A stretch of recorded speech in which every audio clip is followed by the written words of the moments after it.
जय जगन्नाथ जय श्रीराम बंधुगण आपण मानंकु मोर एही चैनल को स्वागत।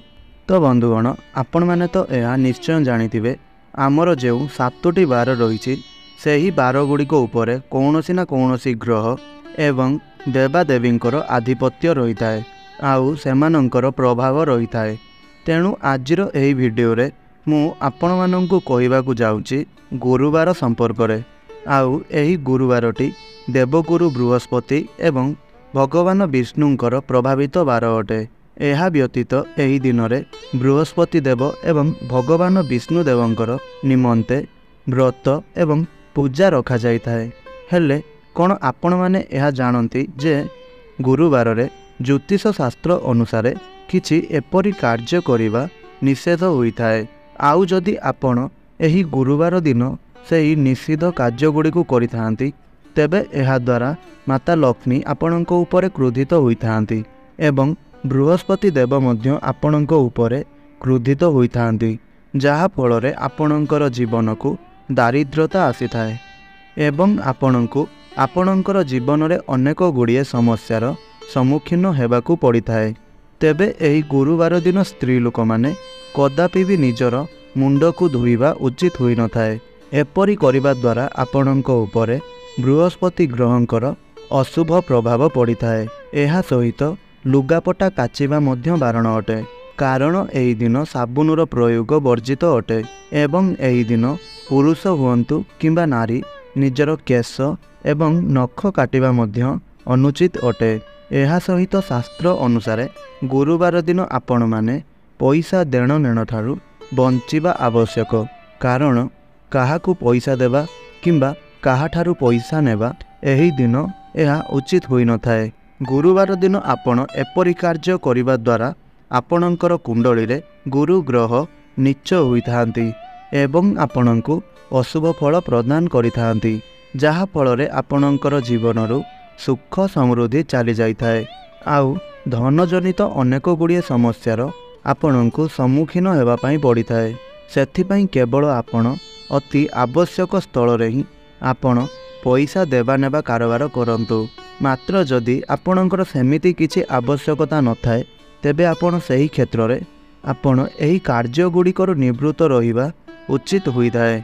आउ गुरुवार दिन कदली खाइबा मध्य शास्त्र अनुसार मना होई थाए। हेले आपण एही गुरुवार दिन कदली गछर पूजा करिबा एहा आपणक पई शुभ होई थाए।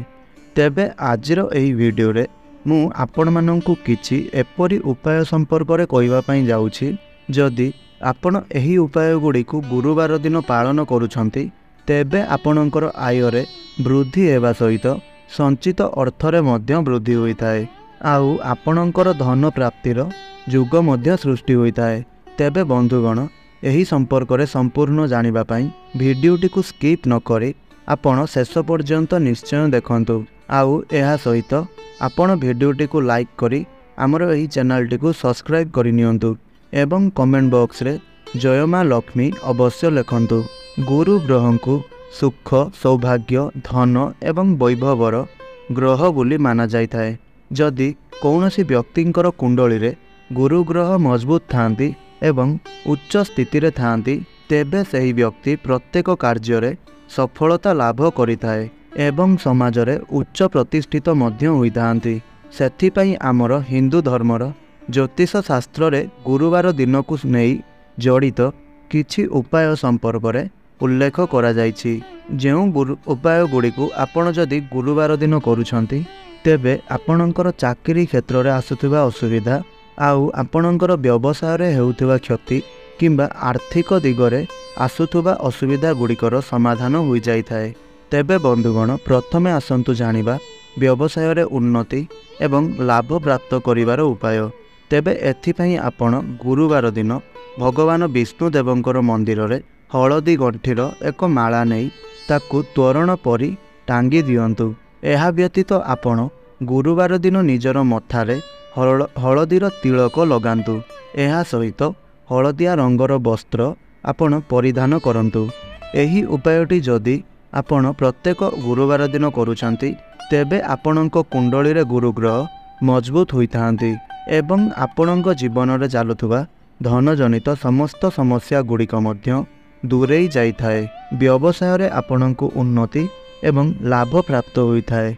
द्वितीय रे आपण जदि निजर चाकरी रे प्रमोशन चाहूथांती एवं आपणकर दरमारे वृद्धि हेबा पई चाहूथांती तेबे आपण एही छोट उपायटी को पालन करिपारिबे। सेथिपई आपण अधिकरु अधिक मात्रा रे हलदिया रंगर व्यवहार करंतु एवं भगवान विष्णुदेवंकु आपण हलदिया रंगर फूल एवं फल अर्पण करंतु।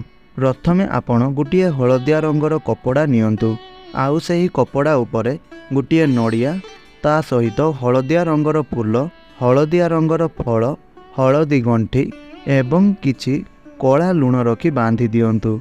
तापरे आपण एही सब को मिसेई एक पुटुली परी बांधि दियंतु। ताहापरे आपण सेही पुटुली को नहीं कौनसी एक मंदिरर सीढ़ी रे रखिदे आसंतु। आउ आपण एही कथा चेष्टा करिवे कि एही कथा बा एही कार्य संपर्क रे आपण काहाकू न जणाइबा पई। एही उपायटी आपणकर गुरु ग्रह को मजबूत करिबा पई। तो बंधुगण जदि आपणकर कुंडली रे गुरु ग्रह मजबूत नाहांती तेबे आपण गुरु ग्रह को मजबूत करिबा पई जेतेबेले आपण गाधौचंती आपणकर गाधोइबा पानी रे एक चुटकी हलदी मिसाई दियंतु आउ सेई पानी रे गाधांतु। एहा द्वारा आपणकर गुरु ग्रह मजबूत होइथांती। आउ स्नान करिबा समय रे ओम नमः भगवते वासुदेवाय एही मंत्रर जप करंतु। एहा द्वारा आपणकर गुरु ग्रह मजबूत होइथाए। तेबे बंधुगण एही उपायटी हैला आपणकर आर्थिक स्थिति को मजबूत करिबा पई। तेबे बंधुगण आपण निजर आर्थिक स्थिति को मजबूत करिबा पई प्रत्येक गुरुवार दिन किछि क्षीर रे अल्प जल मिसाई ताकू कौनसी एक तुलसी गछ मूल रे अर्पण करंतु। आपण एहा करिबा द्वारा आपणकर आर्थिक स्थिति मजबूत होइथाए। आउ एहा सहित आपण जदि प्रतिदिन संध्या रे तुलसी गछ मूल रे घीयर दीप जालुछंती तेबे एहा द्वारा आपणको प्रत्येक देवादेवींकर आशीर्वाद प्राप्त होइथाए। आउ आपणको घरर एवं परिवार सदस्य मानकर आर्थिक स्थिति सुधुरिबाकू लागिथाए। तेबे बंधुगण एहा तो थिला गुरुवार दिन को नहीं किछि कथा जहाकू आपण करिबा द्वारा आपणको जीवन रे चालुतबा एही भली किछि समस्या दूर होइथाए। तेबे आपण माननकू केवल गोटिए अनुरोध आमर एही भिडियोटी को लाइक करंतु एवं तले आसुतबा कमेंट बॉक्स रे जय माता लक्ष्मी अवश्य लिखंतु। आउ आमर एही भिडियोटी को आपणकर सांगसाथी एवं परिवार सदस्य मानक मध्यरे अवश्य शेयर करंतु। आउ एही भली वीडियो प्रत्येक दिन आपण देखिबाकू चाहुतले आमर एही चैनलटी को सब्सक्राइब करी पाखरे आसुतबा बेल रो आइकन को मध्यम प्रेस करंतु आउ ताकू ऑन रे सिलेक्ट करंतु जहा फल रे आमे प्रतिदिन अपलोड करुतबा वीडियो आपणको पाखरे सर्वप्रथमे पहुँची पारिबो आउ आपण माने मध्य ताहार फायदा उठाई पारिबे। तो आपण माननकू आमर एही वीडियोटी को संपूर्ण देखिथिबारु बहुत बहुत धन्यवाद। जय श्रीराम, जय जगन्नाथ।